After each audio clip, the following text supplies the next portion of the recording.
Hello class and welcome to the second video of the week. The first video discussed kind of the week in rundown, the video that you will typically get on a weekly basis. This one specifically will be dealing with the literacy narrative.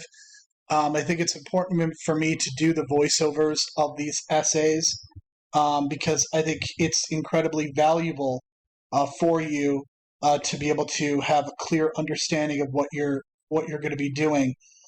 So the purpose of this video is to really highlight the most essential elements and to give you an idea of what I'm looking for as I assess these narratives. The literacy narrative is an assignment that I think is perfect because it's really asking you to reflect on the first however long you've been in school, whether you're coming immediately after high school, whether you've taken a 1-year break, a 10-year break, longer, shorter, somewhere in between, what have you. So the purpose of this assignment is to focus on your journey up to this point. So the requirements, the first draft, 2 to 3 pages. The final draft, 4 to 5 pages.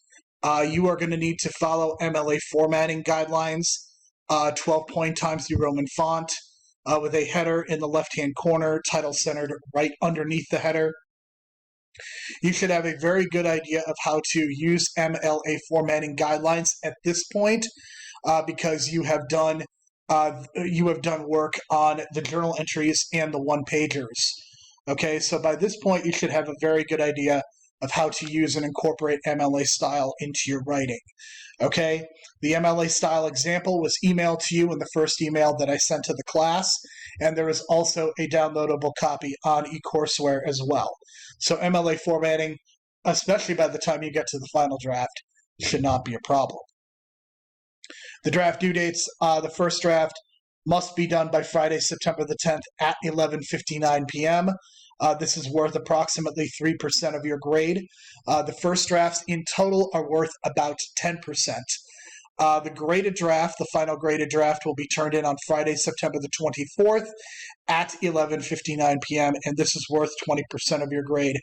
Now, recently, there has been a lot of difficulty with students turning in assignments that are not meeting the page count, and I want to emphasize that if you do not turn in essays that do not meet the page count, your grades are going to suffer, and they are going to not be assessed very well. Your essays are not going to be assessed well unless you're meeting the page count. So that means for the first draft, you need to make sure that you are writing at least 2 full pages. That final draft must be at least 4 full pages. Okay? So the purpose of this assignment, which requires you to write about your literacy, and when we talk about the history of literacy, this includes both reading and writing. You're going to talk about the history, habits, processes. Your goal is to reflect and to help you understand yourself better as a reader and as a writer. A fuller awareness of your literacy practices can help you develop greater control over them and your learning.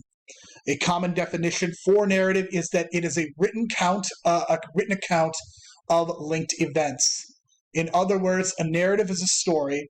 To compose your literacy narrative, you will draw upon these stories, anecdotes, memories, experiences, readings, and other events and descriptions that allow you to offer readers the most vivid, interesting, and insightful explanations you can about yourself as a writer and reader. Okay? Now, I can't tell you what to include in your papers. Okay? You are responsible for deciding and thinking about how you are going to write these particular papers. Okay? You may include 5 short anecdotes, it may be 2 or 3. You may have 1 story that you want to tell over 4 to 5 pages. Okay? I can't tell you what your narrative is. I can't tell you what's important. And I think that's a good thing. I think part of the goal with this class is for you to write about the things that you want to write about. Now, obviously, there are some constraints and there are guidelines, but at the end of the day, you are going to be writing an essay, okay, that is reflective of who you are as a person. So I'm not going to go through all of these questions, but as you are getting started and thinking about writing, these are some of the questions that you should be thinking about. Now, this essay is not about answering the questions. Okay, and that's what I put in the format here. The goal of this paper is a bit looser than the next two essays. You'll want to have an introduction where you provide some general background on your journey as a reader and writer. So the introduction should be a summary of your experience. I'm going to highlight that for you. So your introduction should be a summary of your overall experience. When writing the body paragraphs, do not simply answer the above questions. Okay, I want to emphasize that. Do not simply answer the questions. The goal is to write the essay in chronological order. This means writing about the events and people as they happened. For example, do not write about something that happened in elementary school after you have talked about something that happened in high school. This needs to flow like a regular essay. While not as much structure, I want you to be able to follow your narrative. Okay? So the formatting of this essay is really important, and it is really crucial because you are telling a story and you are writing this as an essay. Your focus is not to answer the questions. Okay? Revise your paper carefully. This means that you need to leave enough time to read over your work multiple times, and in fact, try and read your work out loud if possible. Okay, there is no set paragraph length, but it is recommended that all of your paragraphs be 8 to 10 sentences. Okay, this is not a hard and fast rule. You are not automatically going to fail if you write a 7-sentence paragraph. You are not automatically going to fail if you write an 11-sentence paragraph. But the guideline is 8 to 10 sentences. And this will hold true for all of the papers that you write in this class. Your introduction should be a summary of your entire literacy experience. While you do not necessarily need to have a thesis statement, I want this paragraph to be reflective and a preview of your entire essay. Conclusions proved to be one of the more challenging aspects of the writing process last semester and really with any semester. So you'll want to keep the following in mind as you write your conclusion. So what? Who cares? Why does this matter? Conclusions as a summary of your essay are pointless.